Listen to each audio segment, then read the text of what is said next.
नमस्कार, मैं हूं अंकुर और आप देख रहे हैं सत्यहिंदी.com। एक नजर डालते हैं अब तक की सुर्खियों पर। कांग्रेस के पूर्व अध्यक्ष राहुल गांधी ने शनिवार को आरएसएस पर एक बार फिर जोरदार हमला बोला। राहुल गांधी ने कर्नाटक में भारत जोड़ो यात्रा के दौरान आयोजित प्रेस कॉन्फ्रेंस में कहा कि कांग्रेस के नेताओं ने आज़ादी की लड़ाई लड़ी और कई साल तक जेल में रहे। उन्होंने कहा कि ऐसे नेताओं में महात्मा गांधी, जवाहरलाल नेहरू, सरदार वल्लभ भाई पटेल आदि नेताओं के नाम हैं, लेकिन जितना इतिहास उन्होंने पढ़ा है उसके मुताबिक आरएसएस उस दौरान अंग्रेजों की मदद कर रहा था। राहुल गांधी ने कहा कि सावरकर को अंग्रेजों से भत्ता मिलता था और ये सभी ऐतिहासिक तथ्य हैं और बीजेपी ने छुपा नहीं सकती है। उन्होंने कहा कि कांग्रेस ने देश की आज़ादी के लिए बड़ा आंदोलन खड़ा किया और संविधान बनाया, जबकि आज़ादी की लड़ाई के दौरान बीजेपी कहीं नहीं थी। राहुल ने कहा कि बीजेपी इस देश को बांट रही है और देश में नफरत फैला रही है। कांग्रेस अध्यक्ष के चुनाव को लेकर राहुल गांधी ने गांधी परिवार के रिमोट कंट्रोल होने के आरोपों को खारिज करते हुए कहा कि चुनाव में जो दो नेता उम्मीदवार हैं उनमें से किसी को भी रिमोट कंट्रोल कहना उनका अपमान करना होगा। भारत यात्रा पर निकले राहुल गांधी ने कहा कि कांग्रेस फांसीवादी पार्टी नहीं है, हम बातचीत करने में भरोसा रखते हैं और कांग्रेस के भीतर अलग अलग विचारों का पूरी तरह सम्मान करते हैं। बता दें, कांग्रेस अध्यक्ष पद के चुनाव में मल्लिकार्जुन खड़गे और शशि थरूर उम्मीदवार हैं। हालांकि कहा जा रहा है कि मल्लिकार्जुन खड़गे को पार्टी में अधिक समर्थन है क्योंकि उनकी ओर गांधी परिवार का भी झुकाव है, लेकिन राहुल गांधी ने ऐसी सभी अटकलों को खारिज किया और कहा कि जो कोई भी पार्टी का नया अध्यक्ष चुना जाएगा उसे फैसले लेने और संगठन चलाने की पूरी छूट होगी। राजस्थान में उद्योगपति गौतम अडानी के आने और मुख्यमंत्री अशोक गहलोत के साथ मंच साझा करना चर्चा में बना हुआ है। इसको लेकर राहुल गांधी ने कहा कि अडानी ने राजस्थान के लिए 60,000 करोड़ के निवेश का प्रस्ताव दिया है और कोई भी मुख्यमंत्री इससे मना नहीं कर सकता है। राहुल ने कहा कि राजस्थान सरकार ने अपनी राजनीतिक ताकत का इस्तेमाल कर अडानी के बिजनेस की मदद नहीं की है। उन्होंने कहा कि अगर राजस्थान की सरकार ने अडानी को गलत तरीके से बिजनेस दिया तो वो इसके खिलाफ खड़े होंगे, लेकिन अगर नियमों के मुताबिक दिया गया है तो इसमें कोई परेशानी नहीं है। उन्होंने कहा कि मैं किसी भी तरह से कॉरपोरेट्स के खिलाफ नहीं हूँ, मैं किसी भी तरह से व्यापार के खिलाफ नहीं हूँ, लेकिन मैं भारतीय व्यापार के पूर्ण एकाधिकार के खिलाफ हूँ क्योंकि इससे देश कमजोर होता है। आज हम जो देख रहे हैं कि बीजेपी सरकार कुछ चुने हुए उद्योगपतियों की मदद करके उनका एकाधिकार करा रही है। मालूम हो कि राहुल गांधी कई बार मोदी सरकार को 2-3 उद्योगपतियों की सरकार बताते रहे हैं और इसके जरिए वो बिना नाम लिए कुछ प्रमुख उद्योगपतियों पर हमला करते रहे हैं। हालांकि उन्होंने ये पहले भी कई बार कहा है कि वो उद्योगपतियों के खिलाफ नहीं, उनको गलत तरीके से फायदा पहुंचाने के खिलाफ है। दिल्ली के मुख्यमंत्री अरविंद केजरीवाल के द्वारा उपराज्यपाल द्वारा लव लेटर भेजे जाने की टिप्पणी के एक दिन बाद उपराज्यपाल विनय कुमार सक्सेना ने आम आदमी पार्टी प्रमुख केजरीवाल को एक आधिकारिक कर्तव्य पत्र लिखा, जिसमें उन पर और उनके नेताओं पर सभी हदें पार करने का आरोप लगाया गया। वहीं उपराज्यपाल के पत्र का जवाब देते हुए केजरीवाल ने कहा, आज एक और लव लेटर आया है। केजरीवाल ने कहा कि बीजेपी एलजी के जरिए दिल्ली के लोगों की जिंदगी तबाह करने पर तुली है। रोज ये लोग किसी न किसी बात को लेकर बखेड़ा खड़ा कर देते हैं। मैं दिल्ली वासियों को भरोसा दिलाता हूं, जब तक आपका ये बेटा जिंदा है चिंता मत करना, आपका बाल भी बांका नहीं करने दूंगा।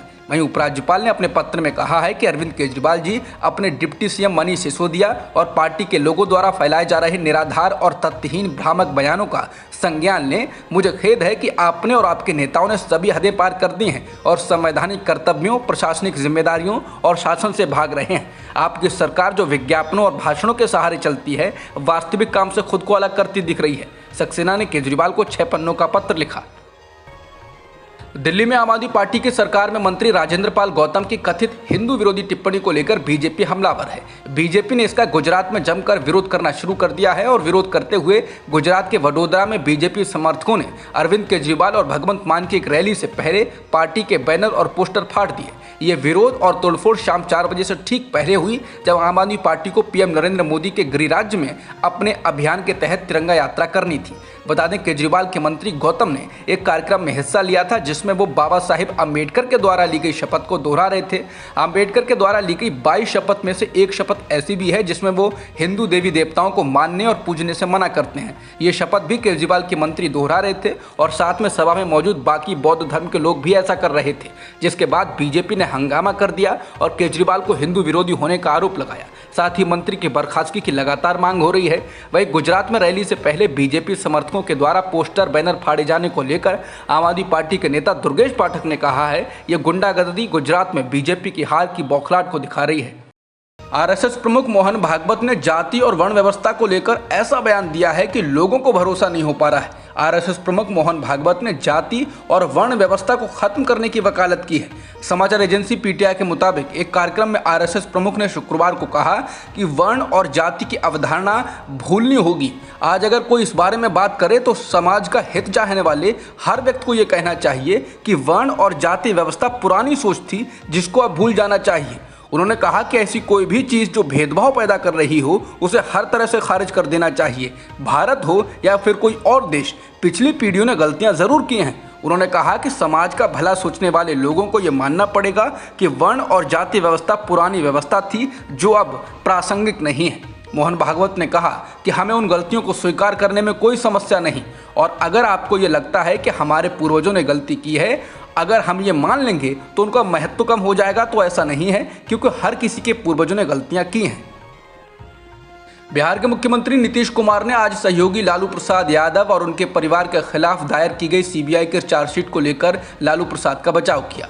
दरअसल सीबीआई ने कांग्रेस की सरकार में रेल मंत्री रहे लालू प्रसाद के खिलाफ कथित नौकरी घोटाले में चार्जशीट दायर की है। इसको लेकर नीतीश कुमार ने कहा कि इस मामले में कुछ भी नहीं है, और साथ ही कहा कि बीजेपी आरजेडी के मुखिया के पीछे इसलिए जा रही है क्योंकि हमारी पार्टियां उनके खिलाफ एकजुट हो गई हैं। नीतीश ने पत्रकारों से कहा कि 5 साल पहले क्या हुआ था, हमने राजद के साथ रास्ते अलग कर लिए थे, लेकिन मामले में कुछ नहीं हुआ। हमने इसमें सब कुछ देखा है, कुछ भी नहीं है। नीतीश कुमार ने कहा कि अब जब हम भाजपा के साथ नहीं हैं, उन्होंने इसको लेकर फिर से शुरू कर दिया है। वायुसेना प्रमुख वीआर चौधरी ने खुलासा किया है कि भारतीय वायुसेना अगले साल से महिला अग्निवीरों को शामिल करने की भी योजना बना रही है। इसके लिए बुनियादी ढांचे का निर्माण चल रहा है और सारी प्रक्रिया अंतिम चरण में है। महिला अग्निवीरों के लिए हाल ही में आवेदन मांगे गए थे, जिसमें 7 सितंबर तक अप्लाई करना था। जिन लड़कियों ने महिला अग्निवीर के लिए आवेदन किया है, उनके एडमिट कार्ड 12 से 13 अक्टूबर तक आएंगे। इसमें आवेदन करने वाली लड़कियों की उम्र 17 से 23 साल रखी गई है। एयर चीफ मार्शल चौधरी ने कहा कि अग्निपथ योजना के जरिए अग्निवीरों को भारतीय वायुसेना में शामिल करना एक चुनौती है, लेकिन इससे भी महत्वपूर्ण बात यह है कि ये भारत के युवाओं की क्षमता का दोहन करने और इसे राष्ट्र की सेवा में लगाने का अवसर है। वहीं इंडियन एयरफोर्स के लिए सरकार ने एक नए वेपन सिस्टम यानी कि नई हथियार प्रणाली शाखा को भी मंजूरी दी है, जो वायुसेना में कई हथियार प्रणालियों के लिए जिम्मेदार होगी। जनरल वीआर चौधरी ने शनिवार को वायुसेना दिवस पर इसकी घोषणा करते हुए कहा कि इससे 3,400 करोड़ रुपए की बचत होगी। दिल्ली एनसीआर में सीएनजी और पीएनजी की कीमत 3 रुपए बढ़ गई है। कीमतों में ये बढ़ोतरी शनिवार से लागू हो गई है, यानी आज से लागू हो चुकी है। इस बढ़ोतरी के बाद इंद्रप्रस्थ गैस लिमिटेड ने दिल्ली में सीएनजी की कीमत 75.61 रुपये से बढ़ाकर 78.61 रुपये प्रति किलो कर दी है। नोएडा, ग्रेटर नोएडा और गाजियाबाद में कीमत प्रति किलो 78.17 रुपये से बढ़ाकर 81.17 रुपये कर दी गई है। गुड़गांव में अब सीएनजी की कीमत 86.94 रुपये, रेवाड़ी में 89.07 रुपये हो गई है। दूसरी ओर इस बढ़ोतरी के बाद दिल्ली में पीएनजी की कीमत 53.59 प्रति स्टैंडर्ड क्यूबिक मीटर हो गई है। नोएडा, ग्रेटर नोएडा और गाजियाबाद में कीमत 53.46, मुजफ्फरनगर, शामली और मेरठ में 56.97 प्रति स्टैंडर्ड क्यूबिक मीटर हो गई है। महाराष्ट्र के नासिक में शनिवार सुबह हुए एक हादसे में 12 लोगों की मौत हो गई है और 38 लोग झुलस गए। ये हादसा एक बस में आग लगने की वजह से हुआ। झुलसे हुए लोगों को अस्पतालों में भर्ती कराया गया है। इस घटना का वीडियो भी सामने आया है, जिसमें बस में आग लगी दिखाई दे रही है। बताया जा रहा है कि हादसे में मरने वालों का आंकड़ा अभी और बढ़ सकता है।